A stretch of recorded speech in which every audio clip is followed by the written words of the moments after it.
प्रशांत किशोर की तस्वीर अभी आप लाइव टीवी स्क्रीन पर देख रहे हैं। प्रशांत किशोर अपने दफ्तर में मौजूद हैं और देखिए अब सभी को इंतजार है कि प्रशांत किशोर अपनी जीत के बाद क्या कुछ और कहते हैं। पहले ये मुखातिब हो चुके हैं मीडिया से, एक बार उन्होंने बयान दे दिया है, लेकिन फिर भी लोगों को इंतजार है कि अब जब जीत का सर्टिफिकेट लेने जाएंगे प्रशांत किशोर तो उससे पहले वो क्या कुछ कहते हैं। शांत होइएगा तब ना भाई। अब सुनिए प्रशांत किशोर को जीत के बाद।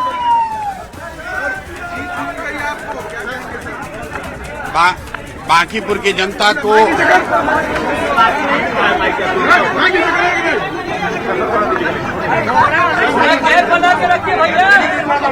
तो बांकीपुर उपचुनाव में रिजल्ट अब देखिए साफ हो गया है। प्रशांत किशोर ने जीत दर्ज कर ली है और ये जीत भी एक अच्छे मार्जिन के साथ दर्ज हुई है। लगभग 18,000 वोट से प्रशांत किशोर जीते हैं और अब प्रशांत किशोर क्या कहते हैं इसी की उत्सुकता सभी को है। बांकीपुर की जनता को धन्यवाद दे रहे हैं जिन लोगों ने जनसुराज पर और मुझ पर ये भरोसा व्यक्त किया है। उनको ये विश्वास दिलाना चाहते हैं कि अपनी ओर से हर वो संभव कोशिश करेंगे कि उनके जीवन में जो कुछ भी बेहतरी लाई जा सके वो किया जाएगा।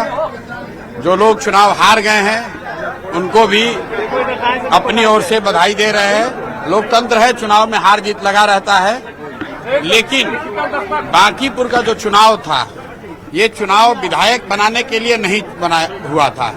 ये पहले दिन से हम लोग कह रहे थे कि बांकीपुर का चुनाव विधायक चुनने के लिए नहीं है। ये बिहार में भाजपा एनडीए की जो सरकार है उसका जो नेतृत्व है उस पर निर्णय लेने के लिए ये चुनाव हो रहा है।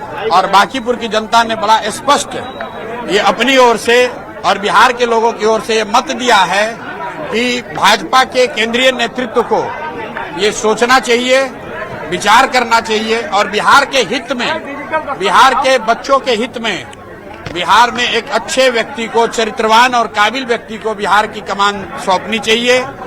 बिहार में हर हालत में शिक्षा हो, रोजगार हो, पलायन रुके, यही संदेश मैं इस जीत में देखता हूं।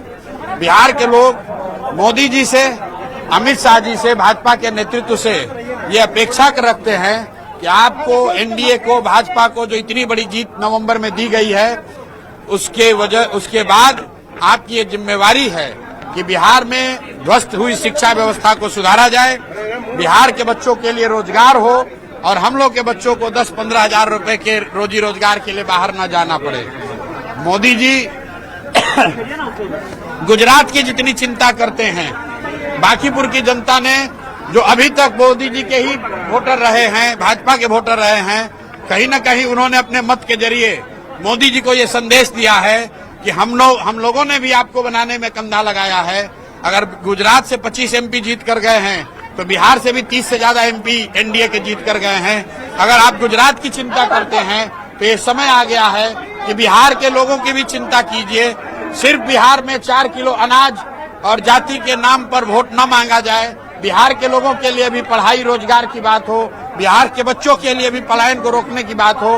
बांकीपुर के ये का जो आज परिणाम आया है वो बिल्कुल स्पष्ट है। बिहार की जनता अपने बच्चों के लिए, बिहार के लिए विकास चाहती है और यही वजह है कि भाजपा आज से कुछ ही महीने पहले जिस सीट को करीब 60,000 मतों से, 58,000 मतों से वो जीते थे और जीतने वाले व्यक्ति को मोदी जी ने, भाजपा के नेतृत्व ने बिहार देश का अपने पार्टी का अध्यक्ष बनाया है, जो बिहार के लिए गौरव की बात है।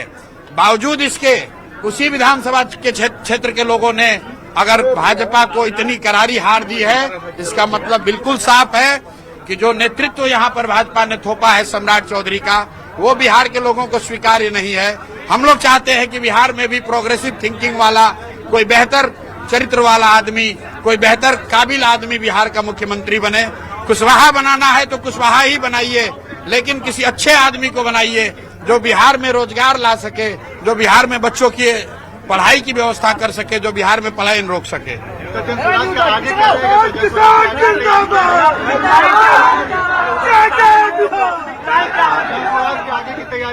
प्राथमिकता ये है कि अगले 3 महीनों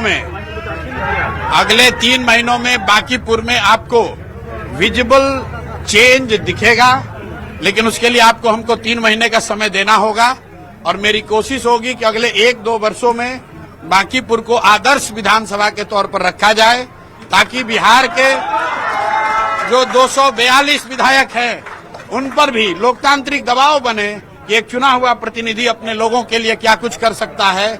अगर ये हम लोग को उनके लिए सेट करना है पैमाना, तो मुझे और ज्यादा मेहनत करने की जरूरत है और अगले 3-4 महीनों में आप देखेंगे और निश्चित तौर पर आने वाले 1 से 2 साल में बांकीपुर में आपको वो चीज दिखेगी कि अगर ईमानदारी से कोई प्रयास करे तो निश्चित तौर पर लोगों की जिंदगी में फर्क लाया जा सकता है। चेहरा भी के तौर पे भी लोग आपको देख रहे हैं। भाई देखिए, मेरे दरवाजे बांकीपुर के लोगों के लिए ही नहीं, पूरे बिहार के हर उस व्यक्ति के लिए खुले हुए हैं जिसका ये भरोसा है कि प्रशांत किशोर या जन उनकी कुछ मदद कर सकते हैं। हम लोग की आवाज अभी आज एक विधायक की ही है, लेकिन जब विधायक नहीं थे तो भी पूरे बिहार में जहां पर भी व्यवस्था से लोग पीड़ित थे उनकी आवाज उठा रहे थे और अब उसको और मजबूती से उठाएंगे। लेकिन इसके साथ साथ एक बात आज की जीत के लिए जरूर कहेंगे, जितने भी युवा साथी हैं जो लोग राजनीति में आना चाहते हैं, जो ये समझते हैं कि बिहार में जातियों का बंधन नहीं तोड़ा जा सकता है, जो ये समझते हैं कि बिहार में 2 धारा से अलग राजनीति नहीं हो सकती है, उनके लिए बांकीपुर का परिणाम एक बहुत बड़ा आईना का काम करेगा कि अगर आप 2-3 साल मेहनत करें, अगर आप मेहनत करें तो लोग, हर जाति, हर वर्ग के लोग, हर दल और हर विचारधारा के लोग आपकी मदद करते हैं। मैंने देखिए बांकीपुर में कोई ऐसा बड़ा काम नहीं किया है, लेकिन 30 दिन के प्रयास में 30 साल का भाजपा का किला ढहा है। उसकी एक वजह यह रही है कि 3-3.5 बरस जो मैंने प्रयास बिहार में किया है, बांकीपुर की जनता ने कहीं न कहीं उसको देखा है और उसी काम को देखकर ये भरोसा जताया है। तो मैं बिहार में युवाओं से, खासकर ऐसे लोगों को जो राजनीति करना चाहते हैं, उनको ये बताना चाहता हूं कि अगर प्रशांत किशोर ये कर सकते हैं तो आप भी अपने विधानसभा क्षेत्र में कर सकते हैं। जरूरत इस बात की है कि अगले 3 बरस 4 बरस आंख बंद करके लोगों के बीच रहिए, लोगों के साथ काम कीजिए, जाति, धर्म, नेता, समीकरण सब भूल जाइए। अगर 3 साल 4 साल आप मेहनत करेंगे, जनता हर हालत में आपको जिताएगी, कहीं कोई रोक नहीं सकता। आप कैंडिडेट देंगे प्रधान जी? वो पहले से निर्णय हुआ है कि सभी जिला परिषद क्षेत्र में और वार्ड स्तर पर जनसुराज दलगत आधार पर चुनाव लड़ाएगा। हम लोग का नया दूसरा जो लक्ष्य है अभी कि सभी जिला परिषदों को जनसुराज का वहाँ बैनर पताका फहराए, जनसुराज के लोग जीत कर आए और जिला परिषद के चेयरमैन बने, ये पार्टी का लक्ष्य है।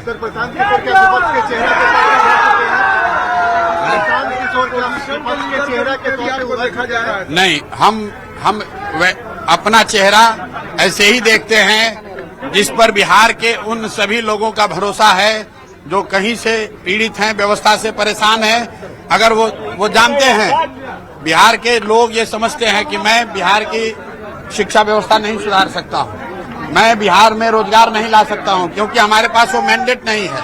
लेकिन लोगों को ये जरूर भरोसा है, होना चाहिए कि अगर व्यवस्था से उनके प्रति कोई अन्याय होगा तो एक आदमी अगर कोई बिना किसी लालच, बिना डर के खड़ा है तो उसका नाम प्रशांत किशोर है, जनसुराज है। हम लोग हर तरीके से लोगों के साथ खड़े रहेंगे, किसी के साथ नहीं चलेंगे। अकेले आए हैं, जनता के साथ अपना गठबंधन बनाया है और जनता के साथ ही चलेंगे। आपने बांकीपुर में देख लिया, सारा समीकरण ध्वस्त हो गया। जो यहाँ का सो कॉल्ड विपक्ष था वो तीसरे नंबर पर है। जिनको 44-45 हजार वोट आया था, शायद उनको 15 हजार वोट भी न आए। जिनको 98 हजार वोट आया था, उनको 45 हजार वोट नहीं आ रहा है। और जनसुराज को इतनी बड़ी जीत मिली है, ये दिखाता है कि अगर आप प्रयास करें, लोगों को बात समझ में आए, थोड़ा समय लग सकता है लेकिन सफलता जरूर मिलेगी। अब ये बड़ी जिम्मेवारी है मुझ पर और जनसुराज पर। हम लोग पूरी कोशिश करेंगे कि बांकीपुर एक आदर्श विधानसभा के तौर पर उभरे, ताकि पूरे बिहार में एक मैसेज जाए कि अच्छे प्रतिनिधियों को चुनने का क्या फायदा हो सकता है। अगले 2-3 वर्ष में अगर लोग वो बांकीपुर में देखेंगे तो बिहार में उसका एक बहुत बड़ा संदेश जाएगा। जीत का श्रेय किसको देंगे? जीत का श्रेय किसको देंगे? जीत का श्रेय किसको देंगे? सारे जो जनसुराज बांकीपुर की जनता को देंगे। बांकीपुर की जनता जो इतने प्रलोभन, इतने दबाव, इतने तरह के प्रचार प्रसार के बावजूद, इतने दबाव के बावजूद जिन्होंने सही निर्णय लिया है, इसलिए सबसे पहला श्रेय तो बांकीपुर की जनता को देंगे। फिर यहाँ के सभी उन कार्यकर्ताओं को देंगे, विशेष करके उन कार्यकर्ताओं को जो जन स्वराज से नहीं जुड़े रहे हैं, दूसरे दलों के रहे हैं, भाजपा के, कांग्रेस के, राजद के, जदयू के, वो सारे साथी जिन्होंने जन स्वराज में न रहते हुए भी जन स्वराज की हमारी मदद की है, उनको धन्यवाद देना चाह रहे हैं। उसके बाद जन स्वराज के हम अपने सभी साथियों का, कार्यकर्ता नेताओं का धन्यवाद कर रहे हैं कि उन्होंने रात दिन मेहनत की है और 25-26 दिनों में भाजपा के 30 साल के गढ़ को पूरी तरीके से ध्वस्त किया है। चलिए। तो जीत के बाद प्रशांत